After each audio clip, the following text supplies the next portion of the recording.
Alright, we are back with another Radiohead reaction. I had a lot of people telling me to listen to Radiohead's albums in order, so today we're on the scope with Amnesiac. I did actually plan on listening to In Rainbows today, but I also feel like I need to get a full-fledged exposure to everything that Radiohead kind of had planned before, I just skip a couple albums and go straight into In Rainbows. So today we're going to be listening to, yes, these have a lot of streams, but I don't think this is one of Radiohead's most popular albums. But without further ado, let's just get straight into it. I have no idea what to expect, but let's just go. Wow, okay, this is... Ooh! I like that kick, that's really good.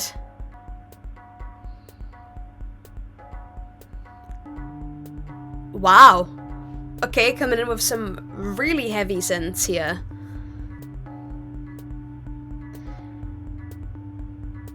I really like that heavy bass line that exactly follows this, like, the high-pitched synth. That sounds really good. I'm gonna say this every time, I love Tom York's voice.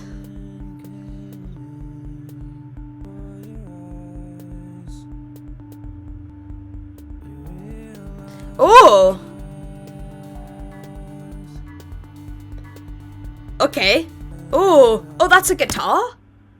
Okay, I did not realize that. I thought that was like a really heavy, dirty synth, but it's actually a guitar.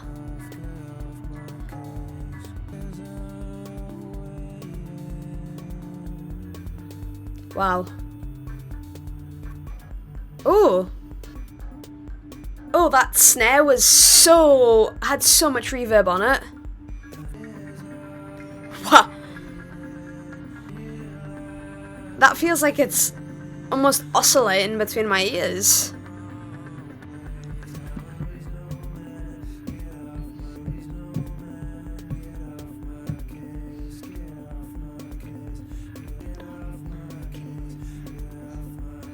This is really catchy, actually. Ooh. Oh, that vocal effect was really cool.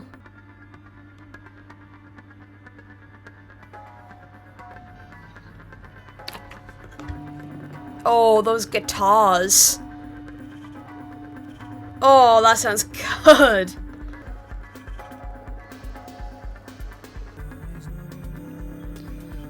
was trying to figure out what he was trying to say. Like that background vocal.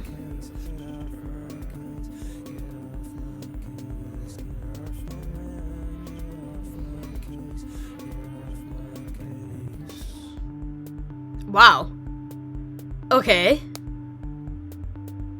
Wow, okay. That was packed like sardines in a crushed tin box.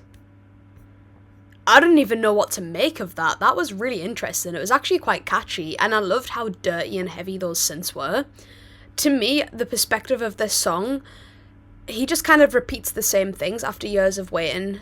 Nothing came, I'm a reasonable man, get off my case. This resonates to me as like a relationship. Tom's been waiting for this person after all of these years because of whatever reason.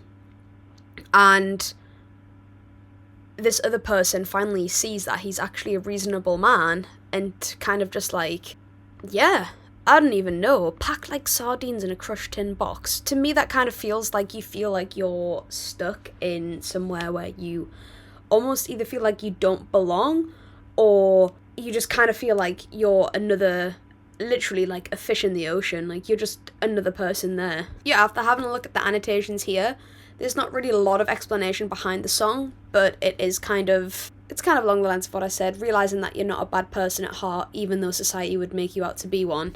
Next up is Pyramid Song. Oh! Okay, I was definitely not ready for a beautiful piano to come in after all of the synthy electronic instrument stuff that they've been doing. Okay.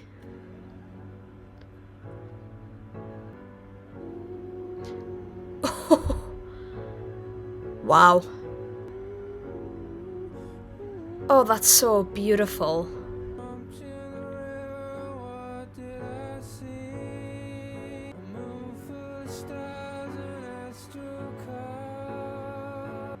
Wow, his vocals are so, like, yearning.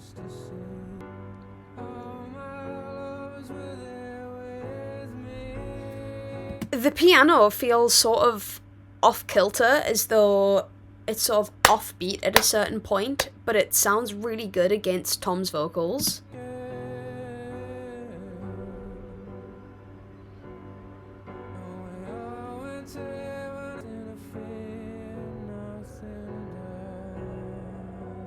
The atmosphere that's sort of added to this. Oh, his voice will never not give me goosebumps.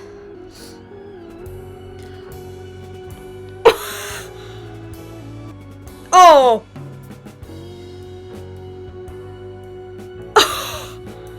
Whoa, those drums are so off-putting, but they put you into the song. Wow.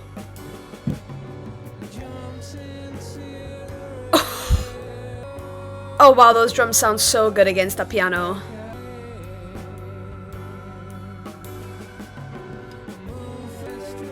Oh! Okay, we're just gonna throw some strings in here too. Wow.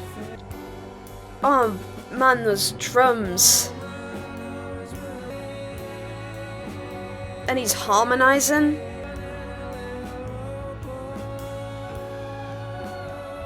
Wow, wow, oh my. Those cymbals are so clean.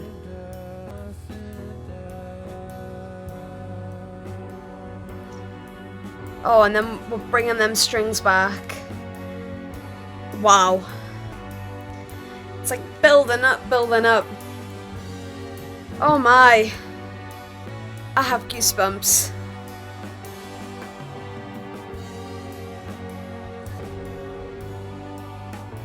Wow, the drums are amazing.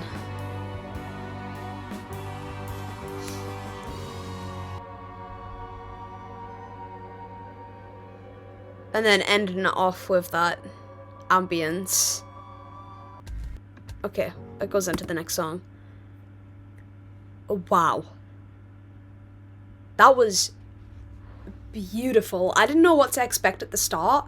I was kind of expecting the synthy, electronic instrument vibe, and then I was just hit with an acoustic piano instead, and Tom's voice just absolutely cutting edge against that beautiful piano.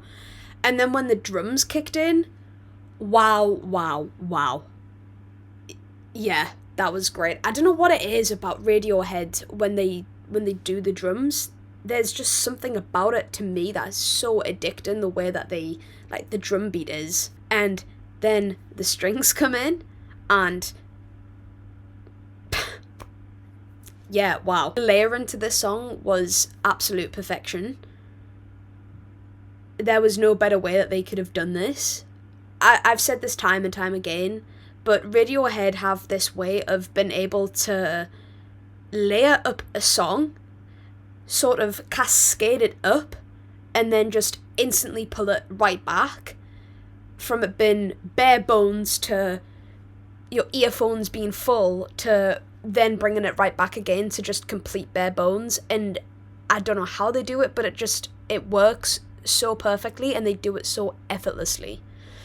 Looking into the lyrics of this, I jumped in the river, what did I see? Black-eyed angels swam with me, a moon full of stars and astral cars, and all the figures I used to see. Part of me feels like this is very sort of reminiscent of being a kid, and how everything when you're a child seems so much easier almost, and, you know, life's kind of stripped back to its bare bones when you're a child, and the only worries and fears that you have is sort of what's right in front of you. But then it kind of moves on to here, all my lovers were there with me, all my past and futures, and we all went to heaven in a little rowboat. There was nothing to fear and nothing to doubt. There's nothing to fear when you're a kid, really. The pyramid song, for some reason, makes me actually think of, if anyone knows what Maslow's hierarchy of needs is, it's it's a pyramid of your basic needs, and it starts off with essentials such as like food, water, shelter, and then it goes on to the next thing such as family and friends, and then the next thing and the next thing until you reach self-fulfillment. I feel like this song is sort of talking about how when you were a kid, things were a lot easier, but there's always something else that you're kind of seeking. So on the About section on Genius, it actually kind of comes up with this. Our opinion on this question is that Pyramid Song is actually a hand reaching out of a rabbit hole, proffering delicious candy, only the candy is drugged and there are no rabbits in the hole, just ghosts and the promise of bad times ahead. Which I guess kind of relates to what I was saying about being a kid and everything's so much easier. And then obviously this About expands a little bit more on that, explaining that when you become an adult, that kind of gets stripped back and you're sort of thrown into the mists of life and realise how hard it just is. It actually mentions here how weird that rhythm is, which I mentioned at the start with the piano, how it sort of feels off kilter. But then here it says, despite the unusual rhythm, the song is actually a 4/4 time signature, which I think is kind of crazy. And then it kind of cascades off into the next song here with this crazy, harsh synth kind of sound into that crazy bass kick at the start, and now we're into Pulk Pull Revolving Doors. Oh, whoa. I heard guitars and I was like, are we gonna get guitars? But instead we're met with this. Whoa, what? Wow, the kick in this is really, really good.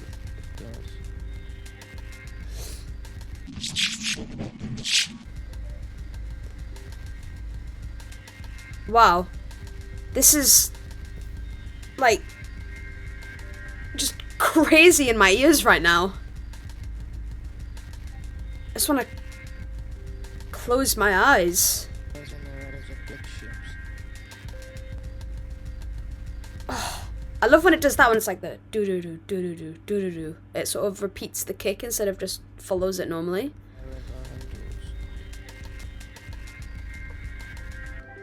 Oh, wow. Oh, okay.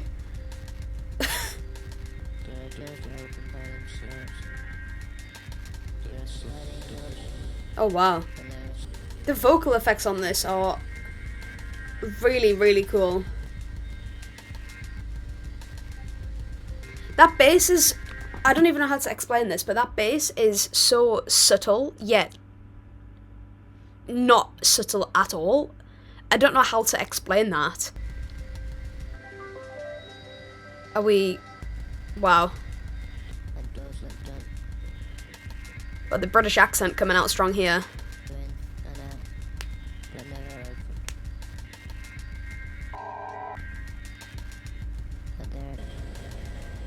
I love the vocal effects on the words. It really enhances the experience. Oof. This is so crazy. I love the atmosphere that this song has. Wow. I love stuff like this. I don't know how to explain it. It almost makes me feel as though I'm in outer space. There's just something about the way that that sound sort of cascades together that makes me feel as though it's out of space themed. It's like quite eerie. Oof. And then that absolute dirty drum kit comes back in. I really like the drums in this. It's so different. I really love that. Dum dum dum dum dum dum. I'm loving the atmosphere in this. I feel as though this is something a lot of songs lack nowadays, is a sort of atmosphere behind the song. Everything is so perfectly studio recorded nowadays, and I feel as though there's no atmosphere which adds almost to me a storyline and a character to the music that you're listening to. It's as though everything is perfectly produced and it sounds just effortless nowadays, whereas I love the atmosphere that in a Radiohead album. There's so many of these different sounds that are layered ever so subtly, if not right in your face, that just adds to the listening experience to the album. I start off this song by saying, is this just a song about doors? And yes, it is, but a part of me feels as though Radiohead are using doors as a metaphor for people. I don't know how to explain what I mean by this, but it sort of depicts how people are really different, and there's lots of different doors, but there's lots of different people too. There are doors that open by themselves. This makes me think of a very outgoing person who is kind of happy to talk about themselves. And there are secret doors. This makes me think of people who are a little bit more secretive and don't want to talk about themselves as much or let people in. There are doors that lock and doors that don't. Again, there's people who lock themselves up and they don't want to reveal themselves to the world. I literally just watched Good Will Hunting today, and Will definitely feels like a door that just locks. But they are trapdoors that you can't come back from. This sort of feels not only like a person, but also about an experience in your life. There's so many different doors that you can sort of go through and experience in life, but there's always this one door that you can choose that is just a trapdoor. This could be reminiscent of something bad that's happened in your life or something stupid that you've done.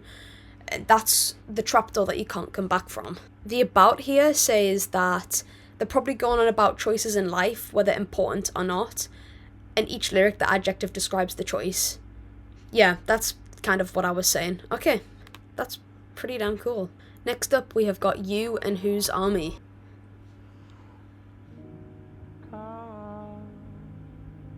That breath at the start, wow. What a beautiful guitar.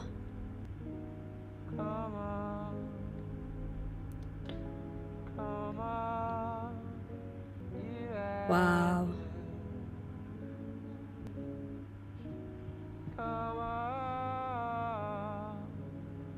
Wow, this guitar is so beautiful. I love how it's just panned straight to your right ear.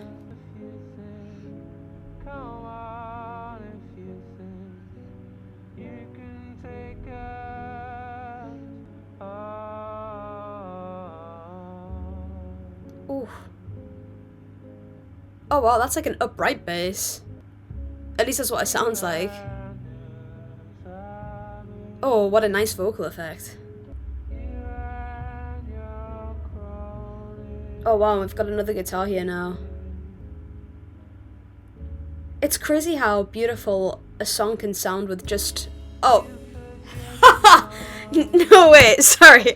I was gonna say, it's crazy how beautiful a song can sound with just vocals and a guitar.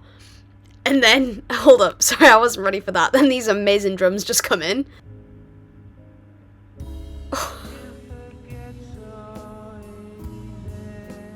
Wow. Okay, and the bass totally changes up. Okay. Wow. Wow.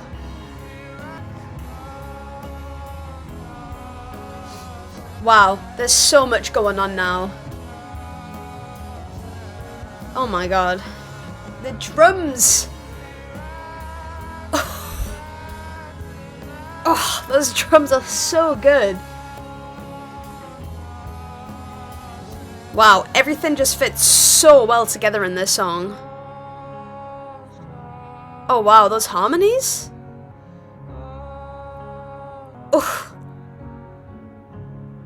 Wow, okay. Apparently my vocabulary extends to the word wow with this album. That was amazing. I thought the start was just so beautiful with those guitars and that simple piano and Tom York's voice, and then these drums just come in and just expand and add so much to the song. I love how that bass started off with what felt like an upright bass, and then it feels as though it changed into what I would think would be an electric bass or an instrument bass, but wow.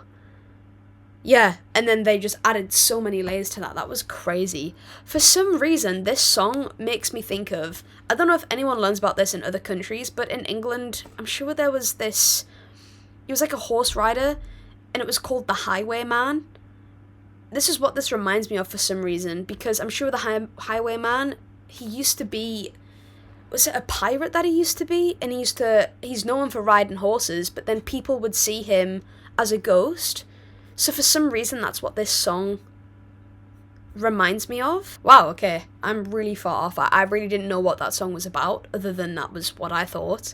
Here it says, "You and whose army slightly recalled OK Computer, and that York's yearning vocal cry of 'come on, come on, come on,' repeated over and over, somehow felt a tad like Karma Police. A crunching organ and string selection drives the track, which falls under lilting and poetic." That I would have to agree with. The lyrics made use of kindergarten-like rhetoric disputes to talk about very serious political issues. Okay, wow. Originally, it was about the voices in my head that were driving me round the bend, to be honest. The bends. And then, once I came up with that "you and whose army" phrase, I was able to stick other ideas on there, and Blair emerged as the song's real subject matter. The song's ultimately about someone who is elected into power by people and who then blatantly betrays them, just like Blair did. At the same time, I think he couldn't help betraying his country. I think the man's a fool. He's just the product of his time, like any important public figure. Wow. So it's actually has a bit more political intentions behind it, as well as what seems to be Tom's own sort of yearning. Okay, next up we've got, I might be wrong. Oh. Wow, that's intense.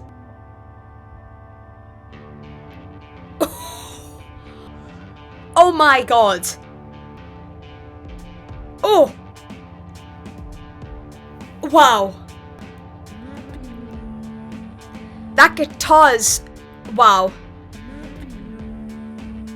They just literally took away that whole first part. Oh, and we're just adding like another guitar here? The drums are really good. Wow. That bass.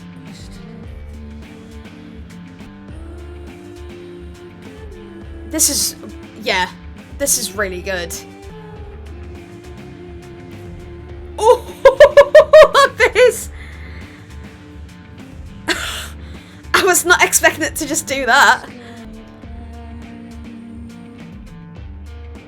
I love the guitar in this.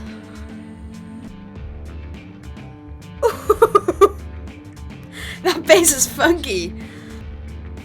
Oh, adding that snare in. Oh, that guitar. Woohoo! Yeah, the bass goes from this, what sort of feels as though it's an electronic bass, and then it goes straight into this really groovy actual bass line.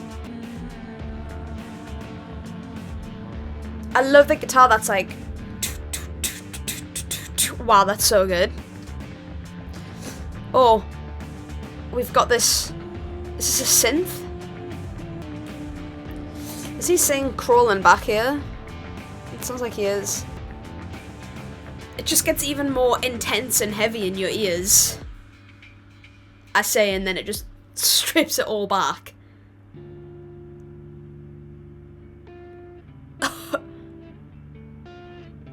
Wow.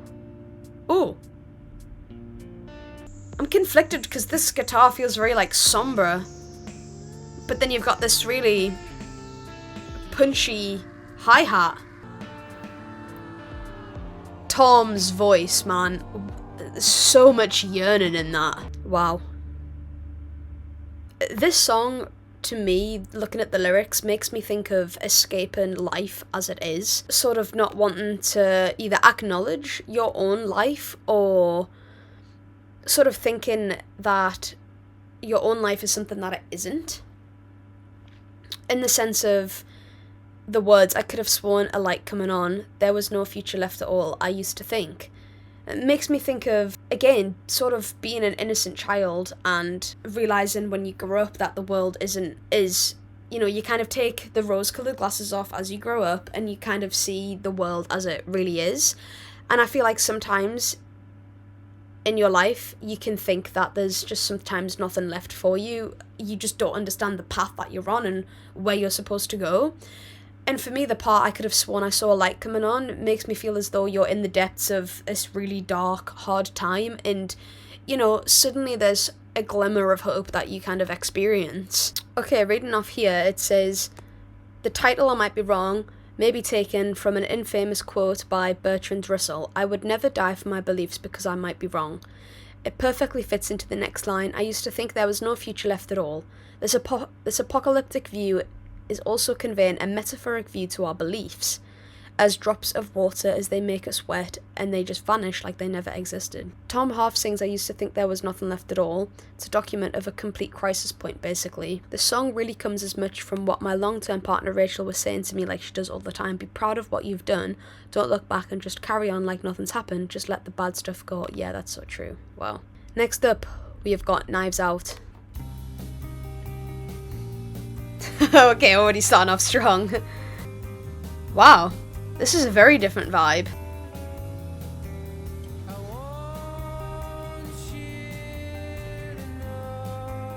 There's something so juxtaposing about the instruments in this and then Tom York's voice. The instruments make me kind of want to, you know, dance, but then Tom comes in and sings and his vocals kind of cease that feeling in me and make me feel like, whoa, I should be yearning here, or makes you feel the opposite of what you were feeling from the instruments. I've just noticed the bass here. That's really groovy, but very subtle too. That guitar's really, really nice, by the way. I love the electronic guitar here, and then the acoustic here. This electronic guitar has so many rhythms and melodies going on, but I love how steady the rhythm is in this acoustic guitar.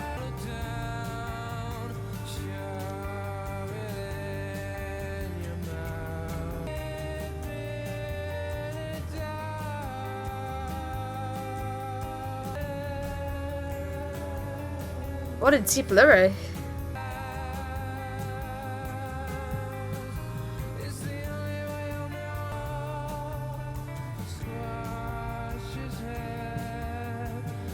Wow. Oh, there's that guitar back there. I like that. The dum dum dum dum. The melodies in this for the guitar is so experimental and beautiful.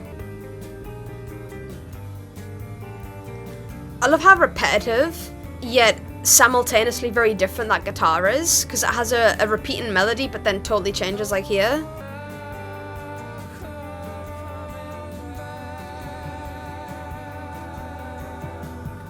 For some reason, the drums being constant through the song works so well. Oh wow, the guitar there. Wow. What an interesting song. Musically very interesting, and lyrically interesting too. The lyrics in this make me think of a few different things. Number one is almost trying to accept the death of somebody. I want you to know he's not coming back. Really sort of resonates with this. But then there's some really strange lyrics in this. If you'd been a dog, they would have drowned you at birth. I don't know if this is supposed to be sort of accepting just how blessed you are, but also the simultaneous confusion. This feels like a war in your brain, sort of trying to make you realize that you should be very grateful for what you have, while simultaneously having these really horrible kind of thoughts. Maybe it's about yourself, or maybe it's about other people. Knives Out is not exactly cruelty. Let's rather say that to express some feelings, I can't help but use some violent vocabulary. Knives Out was inspired by several different situations. I think the important thing is not that it sounds violent, but rather that I try to express specific moments that I have experienced in my life. I transcribe them again, especially those I've been through in the music business. It doesn't hurt many people when someone disappears. They can always take advantage of what remains. In short, the lyrics are more violent than the feelings behind them. The song is also about the death of the people close to me. Each song tries to elucidate things that I don't understand. Knives Out is especially brutal because it's a desperate attempt at solving something very complicated for me. Wow, that feels very deep. The lyrics in this, when you really think about it, are very violent, but I think sometimes they're meant to sound more violent than it comes across. Next up, we've got Morning Bell / Amnesiac. Wow. This is very sort of haunting. Ooh. Wow, those vocals. I love how he sings Release Me. The falsetto that he goes into. Didn't we listen to...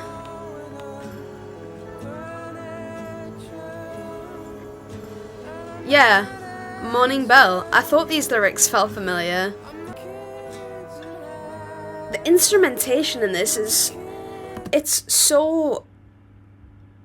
The rhythm is so straight and what feels like very jagged and edgy. But then you've got these really eerie sort of synths and other layers added to the song, which, like I say, create this very haunting vibe. And then you've got this beautiful brass here.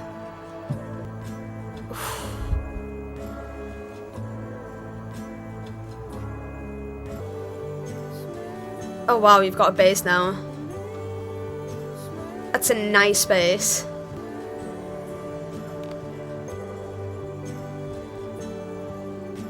Wow, this bass is really nice. And then you've just got this, like, thing here building up. And it just kind of fades out here. That's just like an alarm.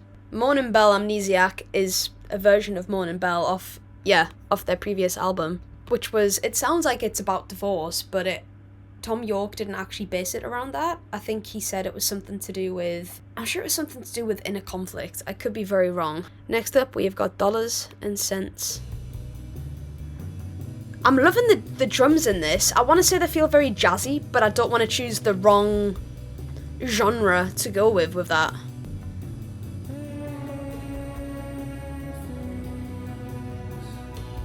Oh! Wow! I was not expecting those strings to come in the same way as his voice. Wow.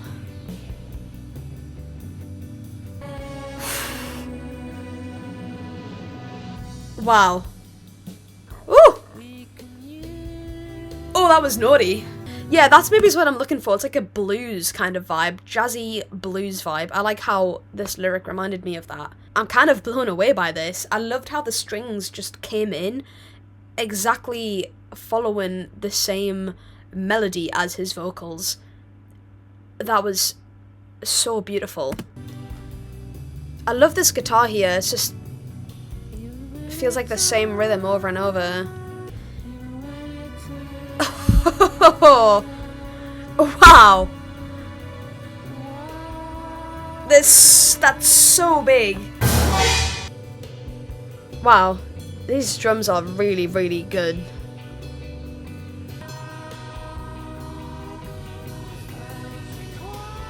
They've just got the vocals panned in one ear here.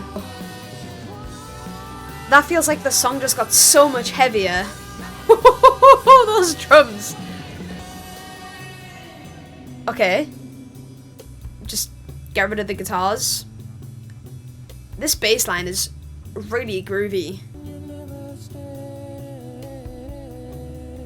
I love the way that he pronounced that.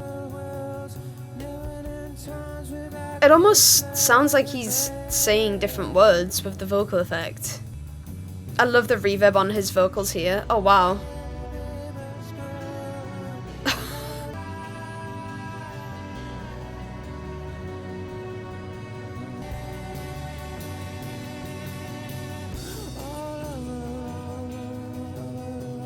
I like that.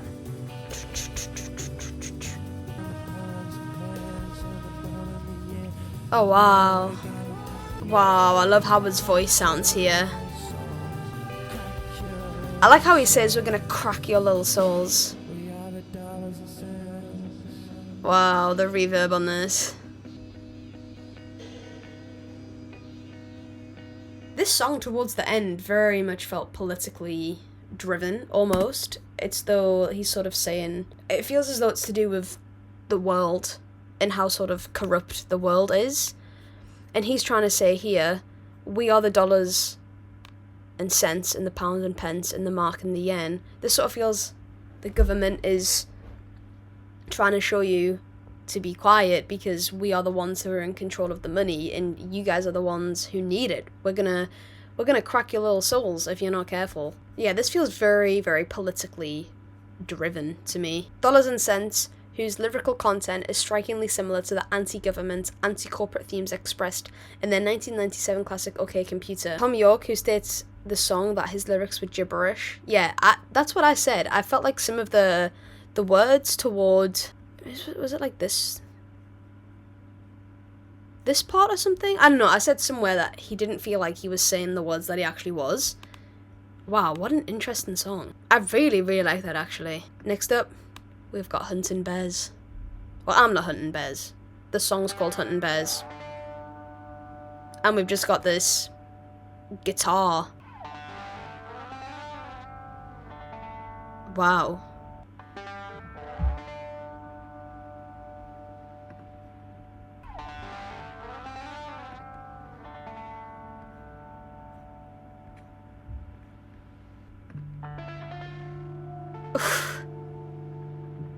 Wow, the guitars in this are so... I don't even know. They're so gritty yet really clean at the same time. Wow. I love how there's a guitar in this ear and a guitar in this ear doing the exact same thing. And then you've just got this background atmosphere. Wow, this synth? This is really beautiful guitar work.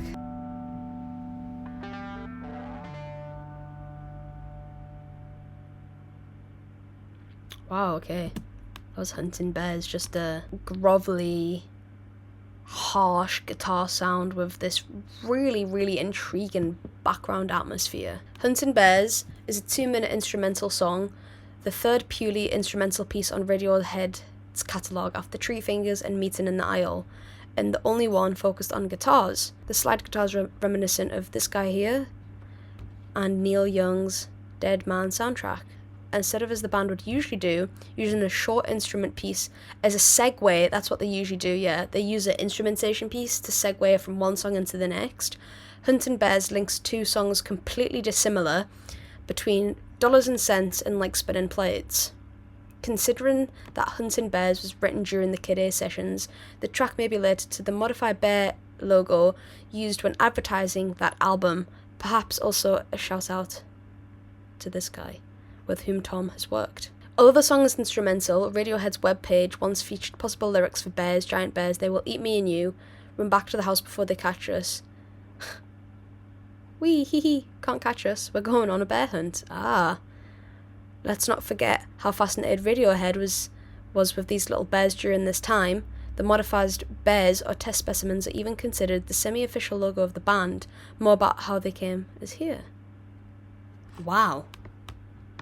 So there seems to be a lot of a deeper meaning behind this whole bear metaphor. Clearly from this image here, I can see that. And next up, we have got Like Spinning Plates. Ooh. I love sounds like this. And there's hardly any lyrics here as well. Wow. I was gonna say, this feels like an organ, but I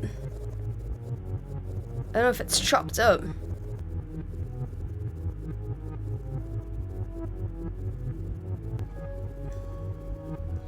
Coming in with some subtle drums here.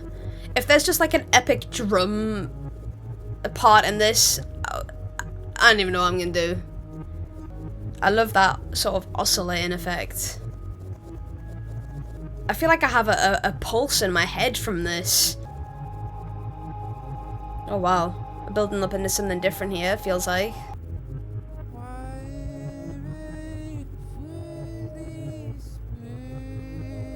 Oh wow.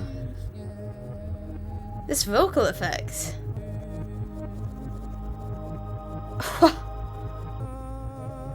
I love when they add synths like that to the song. It makes it feel like it's change. Wow. Oh my god, a bass here too. Man, this guy's lyrics just sends chills through my whole spine.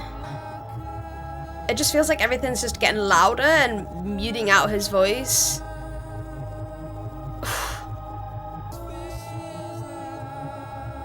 I love the vocal effects on this.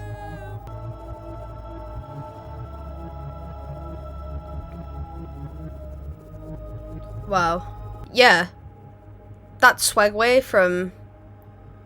Or Segway? I don't know. From Dollars and Pence? Dollars and Cents. From Like Spinning Plates was a totally different vibe. To me, Like Spinning Plates, I mean, I'm gonna have to go back to the lyrics here. Again, this feels very politically motivated, sort of, while you're standing up to this crowd and putting on this image for everybody to see, you have this life that's so good and so easy. There's people out here who are really suffering, and the people in power are not doing anything to help. They talk about having a balance and, you know, trying to help those who need more help, but they're just kind of left to it, to fend for themselves. And while all of these people with power are, you know, living in a dream and sort of living in cloud nine, we've got other people here who feel like they're kind of going crazy, just trying to get by, living from day to day and really suffering. Apparently Tom's vocals were played backwards here, which sounds like actual words because he sang them backwards. Oh wow, that's pretty cool. I was listening to Woman's Hour. They were talking about this English composer whose name I can't remember, who wrote a piece of music for a singer where all the phrasings were backwards but she sung it forward. During a live performance of this song, Tom York introduced it by saying, "This is dedicated to our glorious leaders, or at least some of them, who saw fit to take us to a war that nobody wanted, kill thousands, if not tens of thousands of innocent people, and they should go to their graves with that on their conscience." He was talking about these guys here. Wow. I feel a part of me is very inspired at the fact that these guys just are so unafraid to talk about what they feel as though is important, because I'm not saying every artist or musician is like this nowadays, but I personally, from my perspective, from my own songwriting, I write a lot of songs about things that have happened to me, and I think the fact that these guys have the power and sort of give themselves the responsibility of, you know, hitting back on what they believe in is very admirable, because not a lot of people would, you know, would do that. And I think the fact that they write songs about this and they talk about what they personally believe in is, yeah, wow. But the last song on the album is Life in a Glass House. Whew. Wow. Oh, wow. I was not expecting a piano to come in right there. Oh, Tom's vocals, what? I don't want to get the genre wrong here, but this sort of feels, yeah, like another jazz, blues kind of vibe song. I mean, we've got some brass instruments here. This is beautiful, whatever this is in this ear. Just the melody that it follows.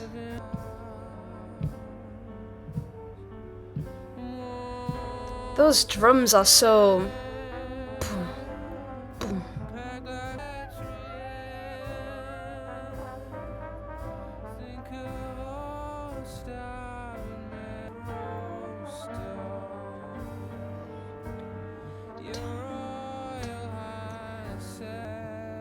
Wow.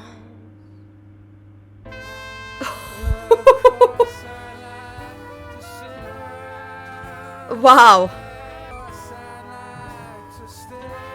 This is crazy. I love how you've got sort of like two different melody lines going on here, but yet they feel really good.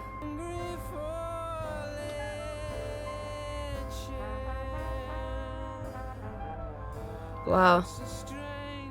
I can't get over The selection of instruments in this.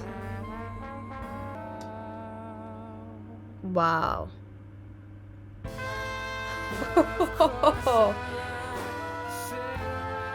The drums in this part here are... wow.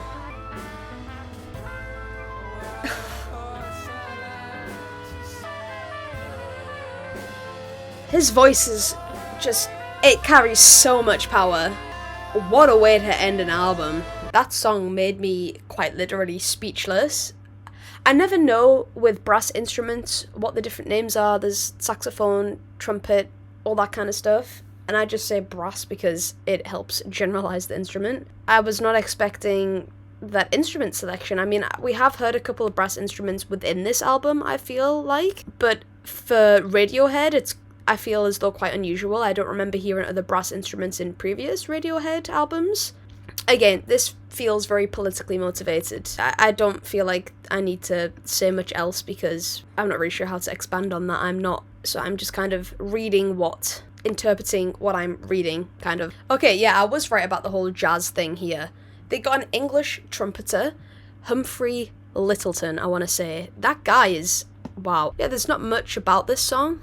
This is also quite nice to use. People in Glasshouses shouldn't throw stones. The phrase is used to admonish people for stating criticisms that they could easily be applied to themselves. That's very true. I feel we often talk badly about other people, but then we don't realise the flaws that we have ourselves. Something that was morose and lively at the same time. Yeah, this is something that I find a lot of Radiohead's albums have. There's a lot of liveliness and groove in it, but then there's a lot of remorse and sad undertones also within it too, whether that comes from the lyrics or the instrumentation. So that was Amnesiac. What a powerful album. I feel like this album is very reminiscent on their previous albums, and it dives again into mental health and their own beliefs and things like that. Next up we have, I might be wrong here, but this is just a live album here. I don't know if you guys want me to react to this, let me know in the comments, but I feel as though I'm going to skip I Might Be Wrong and go straight to Hail to the Thief. But if I Might Be Wrong is important in Radiohead's discography, then please do let me listen. I'm also unsure whether I listen to this in Rainbow's Disc 2, or if I just skip that and go to In Rainbows.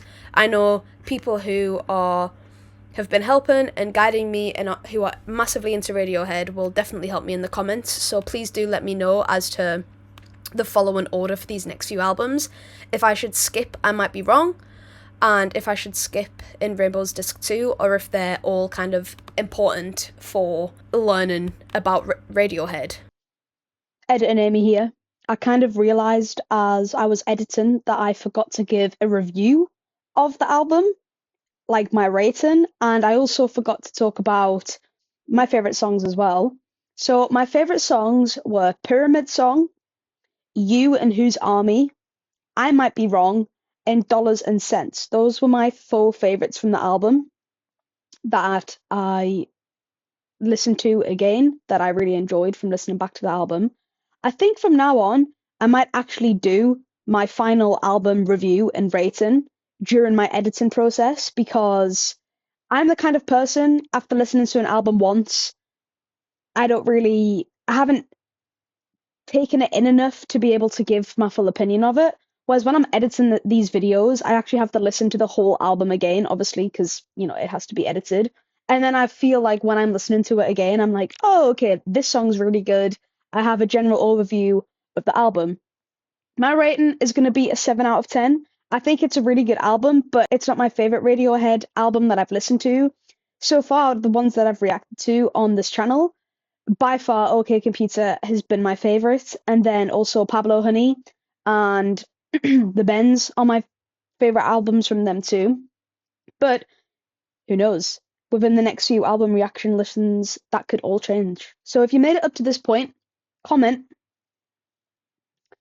New book. I have been reading a lot recently, and I started this book a couple days ago, so it's new on my list. Without further ado, that was Amnesiac by Radiohead.